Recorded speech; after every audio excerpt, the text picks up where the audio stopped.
Halo Bro Bre, kembali lagi bersama gue ABC Movie. Kali ini kita akan ngebahas film yang berjudul American Sniper yang dirilis pada tahun 2014 ya Bro Bre. Film bertema peperangan ini berfokus pada Chris Kyle, seorang sniper dari pasukan khusus Angkatan Laut Amerika yang mendapatkan lawan tangguh sesama sniper hebat dari Al-Qaeda dalam perang di Irak. Dalam film ini karakter Chris diperankan oleh Bradley Cooper.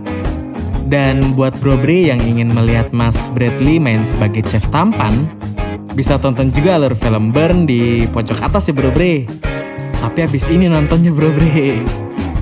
Oke, sebelum kita ke alur ceritanya Bro Bre, jangan lupa tombol merahnya itu dirubah menjadi warna abu-abu dulu ya Bro Bre. Thank you Bro Bre, terima kasih banyak ya. Tanpa berbasa-basi panjang kali lebar kali tinggi sama dengan luas, kita langsung aja ke alur ceritanya Bro Bre. Let's go! Yeah!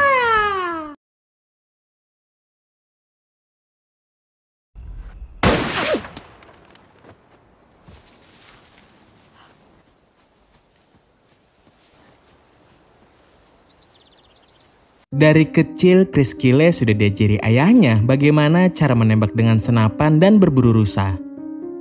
Chris yang tumbuh di Texas hidup di dalam keluarga yang harmonis dan memiliki seorang adik bernama Jeff.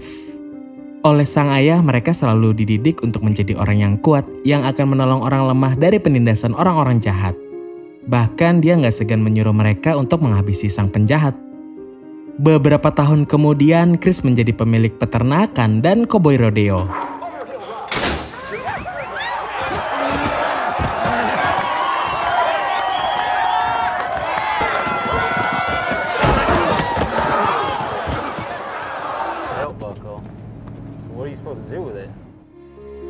Dan ketika kembali ke rumah lebih awal, dia mendapati kekasihnya habis tidur dengan pria lain.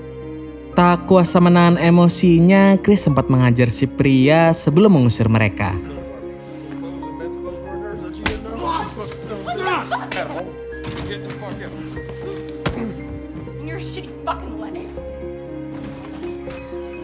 Kemudian saat sedang merenungkannya dengan Jeff, dia melihat liputan berita tentang pengeboman kedutaan besar Amerika Serikat di Tanzania dan Kenya tahun 1998. Lalu dia memutuskan untuk mendaftar di Angkatan Laut. Singkat cerita, oleh petugas dia dianjurkan mencoba pelatihan menjadi anggota pasukan khusus Angkatan Laut atau Navy SEAL. Selama masa pelatihan itu, Chris ditempa dengan berbagai jenis pelatihan pertahanan fisik untuk melihat sejauh mana mereka bisa bertahan di tengah pertempuran. Suatu malam dia bertemu dengan wanita cantik bernama Tayo di sebuah bar. Biarpun awalnya susah didekati karena Taya punya pandangan negatif tentang pasukan khusus. Namun akhirnya Chris bisa meluluhkannya. You're obviously military. What branch? I just finished bartending at sniper school. What are you up to? Not a lot. Great. Oh, look. Thank you, sir. Have a Thank good day. you. Hello. How about kids? You want kids? Have someday.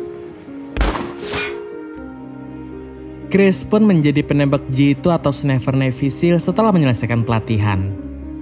Di waktu yang bersamaan, kisah cintanya dengan Taya juga semakin berkembang hingga mereka memutuskan untuk menikah. Malangnya, belum juga merasakan bulan madu, pasukannya Chris langsung ditugaskan ke Irak. Pasca serangan 11 September 2001 meneror Amerika Serikat. Singkat cerita, mereka pun tiba di Fallujah, salah satu kota di Irak, dalam rangkaian tur pertama. Sebagai sniper, tugas Chris adalah melindungi marinir yang akan melakukan penyisiran di jalan-jalan utama. Dalam tugas pertamanya, dia mendapati seorang wanita dan anak laki-laki yang membawa granat anti-tank RKG-3 buatan Rusia yang hendak menyerang rombongan konvoi.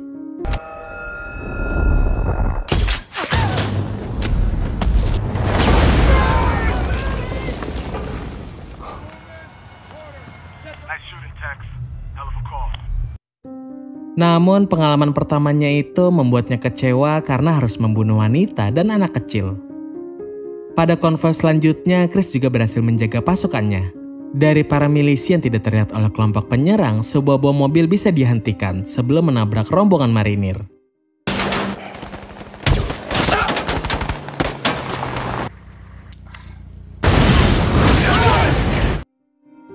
Tapi pada malam harinya, pasukan US Navy SEAL mendapatkan lawan sniper yang juga tangguh.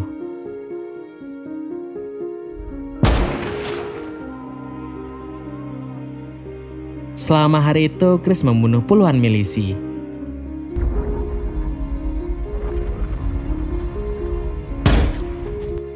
Dia juga sempat mendapat teguran akibat membunuh seorang warga yang sedang membaca Al-Quran. Namun dari jarak pandang Chris, apalagi belum pernah melihat Al-Quran, terlihat seperti senjata. Atas kehebatannya itu, rekan-rekannya menjuluki Chris sebagai legend yang mampu membunuh 100 orang dalam satu hembusan nafas.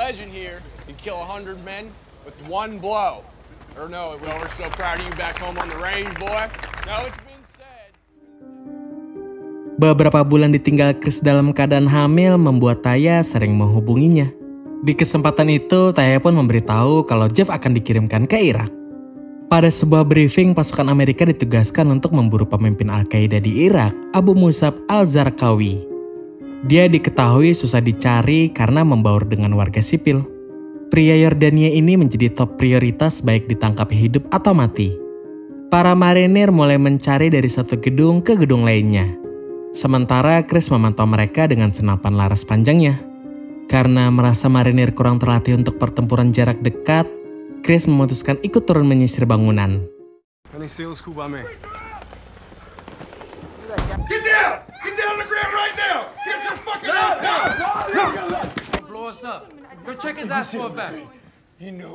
Lalu kelompoknya menginterogasi satu keluarga di mana sang ayah yang bernama Sheikh menyebut The Butcher atau Algojo sebagai prajurit nomor 1 Al-Zarqawi yang mengawasi wilayah itu. Jika mereka menangkap The Butcher yang bernama asli Amir Khalafanus, maka Chris bisa menemukan Al-Zarqawi. Ayah dari keluarga itu bersedia mengantar Chris ke tempat The Butcher dengan imbalan $100.000. Setelah mengkonfirmasi kebenaran informasi dari Sheikh, Chris hendak kembali menemuinya. Di tengah perjalanan, dia ditelepon oleh Taya yang mengabarkan bahwa calon anak mereka laki-laki. Lalu kita diperlihatkan dari kejauhan si sniper Al-Qaeda yang bernama Mustafa menyerang mereka dari jarak 275 meter dan membunuh beberapa marinir.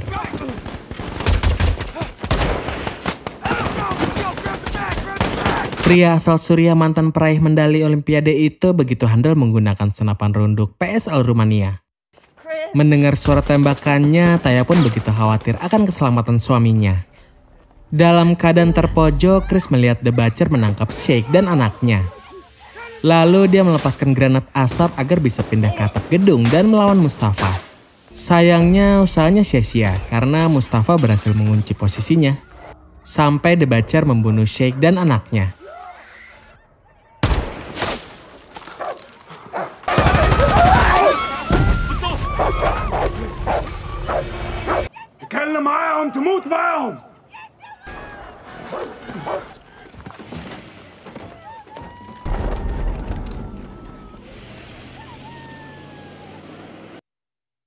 Tiga minggu kemudian, Chris pulang ke rumah untuk menemani istrinya lahiran. Namun dalam momen yang seharusnya bahagia itu, Chris malah dihantui oleh kenangan akan pengalaman perangnya. Chris mendapatkan perhatian dari Taya sebagai istrinya dan Taya berharap Chris akan kembali kepada keluarganya. Singkat cerita, Chris melakukan tur kedua dan dipromosikan menjadi kepala perwira. Di bandara, dia bertemu dengan Jeff yang mau pulang ke Amerika. Jeff ternyata mengalami trauma berat akibat pertempuran di Irak. Kemudian Kolonel Jonas memberikan misi baru untuk menangkap The Butcher. Dan Chris ini menjadi orang paling dicari di Al-Qaeda di mana kepalanya dihargai $180.000. Dengan tim barunya, dia mulai operasi pencarian The Butcher di wilayah yang kemungkinan menjadi markasnya. Mereka mengintai dari rumah seorang warga karena bertepatan dengan Hari Raya Idul Adha. Sang pemilik rumah juga menawarkan mereka untuk makan bersama. Merasa curiga dengan luka di sikut pemilik rumah, Chris berinisiatif untuk menggeledah kamarnya dan menemukan ruangan di bawah lantai yang menyimpan berbagai macam senjata.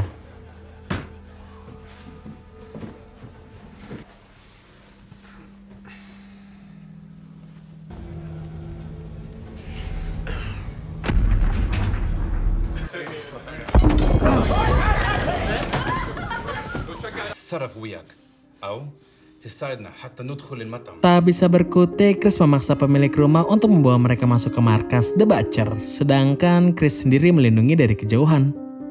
Begitu pintu markas dibuka, Chris langsung membunuh prajurit milisi dan pemilik rumah yang hendak melawan. Lights out, Moosh.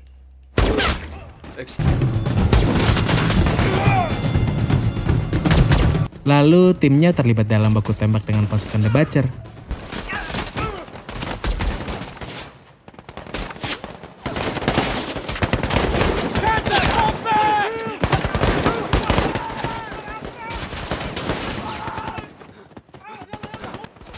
Chris juga hampir tewas jika tidak menghindar dari roket milisi. Mereka akhirnya bisa membunuh The Butcher dengan meledakkan mobil yang hendak membawanya kabur. Dan kematian pemilik rumah menyulut emosi warga sekitar sehingga timnya Chris memutuskan untuk pergi.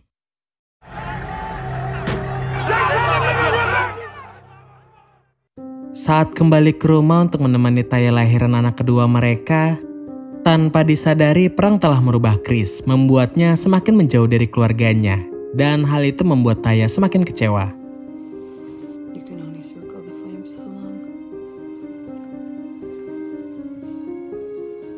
Pada tur ketiganya, tim Chris yang sedang membuntuti kurir The Butcher diketahui oleh Mustafa yang berniat membunuh Chris demi mendapatkan imbalan.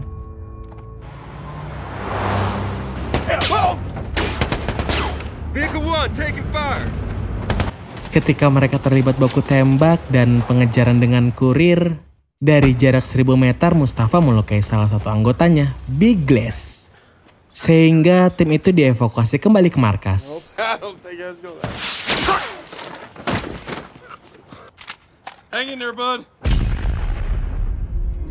Big Glass langsung dioperasi karena lukanya sangat parah. Merasa marah, timnya Chris memutuskan untuk kembali ke lapangan dan melanjutkan misi. Mereka membabat para milisi yang ditemui di tengah jalan.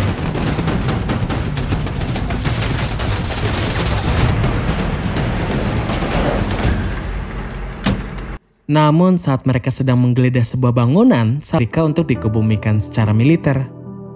Di sana ibunya Marge membacakan surat yang dia tulis beberapa hari sebelumnya, di mana dia berharap tidak pernah melihat perang, sehingga tidak ada orang yang dikorbankan. Lalu Chris menjenguk Big Glass yang sudah dipindahkan ke Amerika, dan dia berjanji akan kembali ke Irak dan membalaskan dendam rekan-rekannya. Namun keputusannya itu mengecewakan Taya yang merasa Chris sudah lebih dari cukup mengabdi kepada negara. Taya juga memberitahu Chris bahwa mungkin dia nggak berada di sini lagi saat dia pulang. Kembali ke Irak dalam tur keempatnya, Chris diberitahu dan Reed G kalau Big Glass baru saja meninggal di meja operasi. Lalu Chris membunuh seorang milisi yang mencoba menembakkan roket ke arah marinir. Namun tanpa diduga seorang anak laki-laki berusaha menembakkan roket itu. Chris sangat bimbang karena nggak mau membunuhnya. Beruntungnya anak tersebut mengurungkan niatnya. Singkat cerita, US Navy SEAL ditugaskan untuk membunuh Mustafa, yang telah menembak insinyur tempur Angkatan Darat Amerika Serikat yang sedang membangun dinding barikade. Kemudian tim penembak jitu Chris ditempatkan di atap gedung di wilayah musuh. Dari arah berlawanan, Mustafa berhasil membunuh seorang prajurit.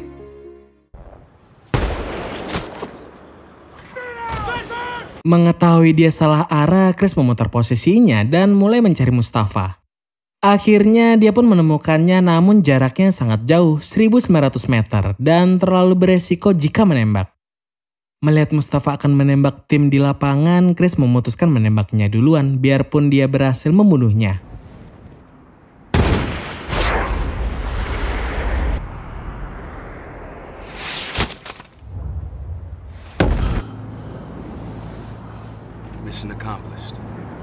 Tapi posisi mereka kini menjadi ketahuan.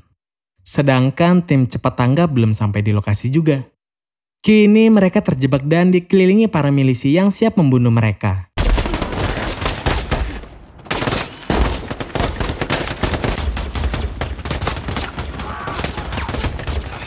Baku tembak yang intens pun memaksa mereka lebih cepat kehabisan amunisi.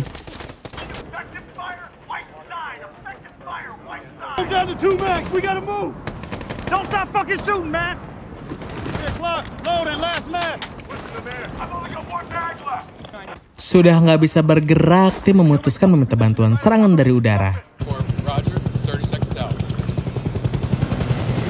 Di tengah badai pasir yang mulai membesar, Chris menelpon Taya dengan berinang air mata dan mengatakan kepadanya bahwa Chris siap untuk pulang ke rumah. I'm ready to come home, baby. Sedangkan pesawat penembak hanya bisa 1 kali menembak karena terhalang oleh badai.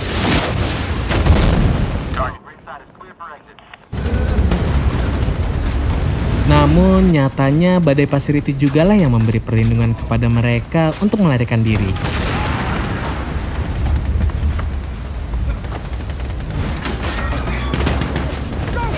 Kita diperlihatkan dalam proses evakuasi, Chris yang berada paling belakang tertembak dan hampir tertinggal.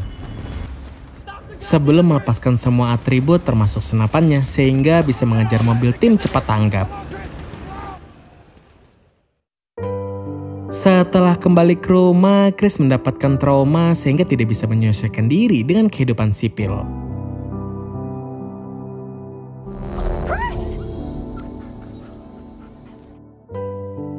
Chris yang telah membunuh 160 milisi selama bertugas ditanya oleh psikiater dari Departemen Veteran Amerika Serikat.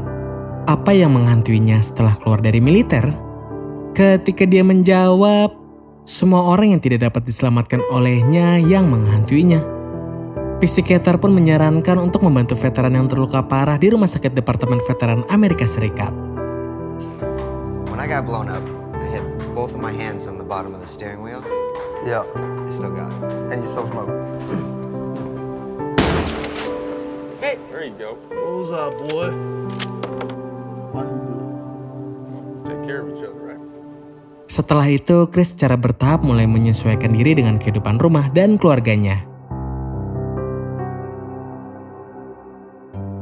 Dia juga mengajari anak laki-lakinya berburu seperti yang pernah dia rasakan.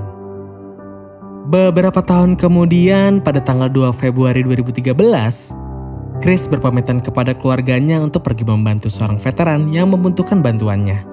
Dia juga berjanji akan segera kembali setelah urusannya selesai. Lalu Taya mengantar Chris hingga depan pintu dan melihat dia pergi bersama si veteran.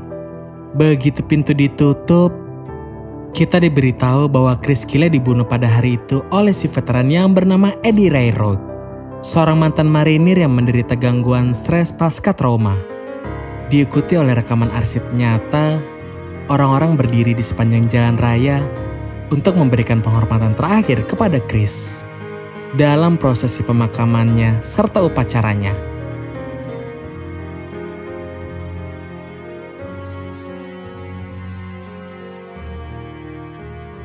Tomat. Gimana menurut kalian tentang film ini, Bro Bre? Menegangkan dan melemaskan, ora?